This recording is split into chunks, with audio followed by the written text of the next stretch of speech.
بسم اللہ الرحمن الرحیم۔ السلام علیکم۔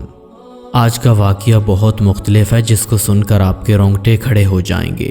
جی دوستو، یہ واقعہ جنات کے جنازے کا ہے۔ دوستو، آپ کے نزدیک یہ حیران کن بات ہوگی، مگر دوستو اللہ تعالیٰ ہر چیز پر قادر ہے، وہ جو چاہے کر سکتا ہے۔ دوستو ویڈیو شروع کرتے ہیں اور آپ سے گزارش ہے کہ ویڈیو کو آخر تک ضرور دیکھیے گا۔ میں ہوں آصف جمال اور آپ دیکھ رہے ہیں ہمارا یوٹیوب چینل صوفی وائس ٹی وی۔ دوستو اگر آپ پہلی مرتبہ ہمارے چینل پر آئے تو جلدی سے سبسکرائب کر کے بیل آئیکن کو ضرور آن کر لیں تاکہ ہم کوئی بھی ویڈیو اپلوڈ کریں تو سب سے پہلے آپ کو مل سکے۔ تو آئیے چلتے ہیں آج کے دل دہلا دینے والے واقعے کی جانب۔ ناظرین گرامی، ایک زمانے کی بات ہے کہ بغداد میں ایک نیک و مذہبی تاجر رہتا تھا جس کے 2 بیٹے اور 1 بیٹی تھی۔ اس کی بیٹی اپنی بوڑھی ساس کی بہت خدمت کرتی تھی۔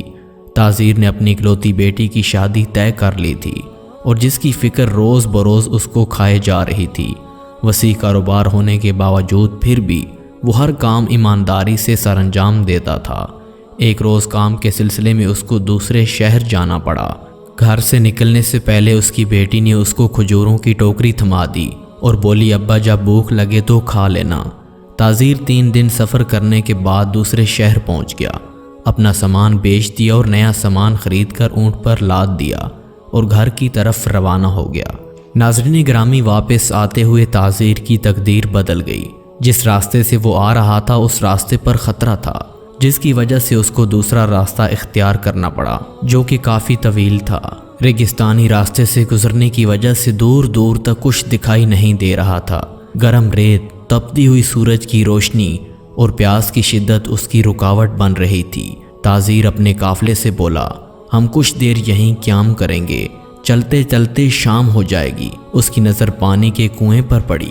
ہاتھ میں کھجور کی ٹوکری لے کر تاجر کنویں کے کنارے پر بیٹھ گیا اور چاروں اطراف منظر کو دیکھ کر اللہ تعالیٰ کی قدرت کی تعریف کرنے لگا۔ تاجر کھجوریں کھا رہا تھا اور گٹلیاں اپنے پاس جمع کر رہا تھا۔ نہ جانے کیا سوچ کر تاجر نے گٹلی کنویں میں پھینک دی، جس کی وجہ سے کنویں کا پانی سرخ ہو گیا۔ تاجر یہ دیکھ کر حیران رہ گیا۔ اس نے سوچا کہ شاید یہ شام ڈھلنے اور سورج کے سرخ ہونے کی وجہ سے ہو رہا ہے۔ وہ واپس اپنے قافلے کے پاس چلا گیا۔ رات کو سب نے عشاء کی نماز ادا کی اور سو گئے۔ تاجر اپنی ہی دنیا میں گم تھا۔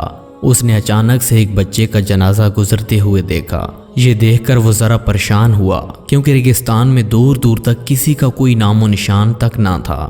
خیر پھر تاجر بھی جنازے میں شریک ہو گیا۔ جنازہ ایک جگہ رک گیا اور اس نے بہت سارے لوگوں کو جنازے میں دیکھا۔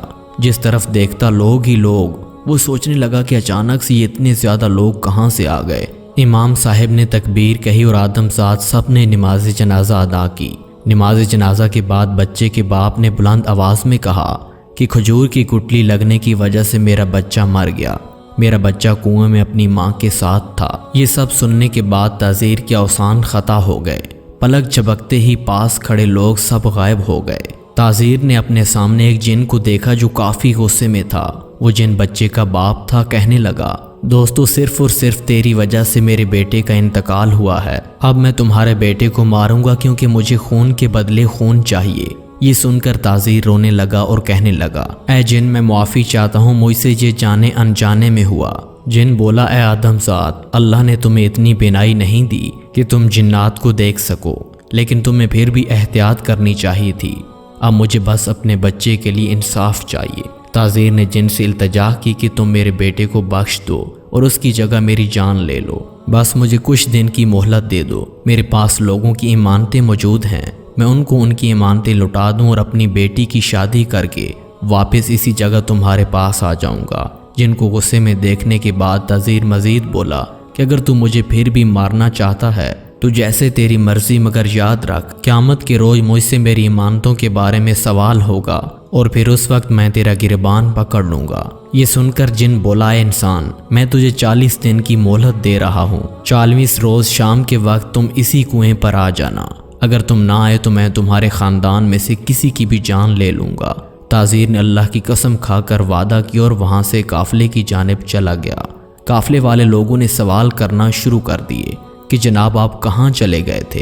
ہم نے آپ کو بہت آوازیں دی مگر آپ بس چلتے ہی جا رہے تھے۔ یہ سن کر وہ خاموش رہا اور اگلے روز گھر کی طرف روانہ ہو گیا۔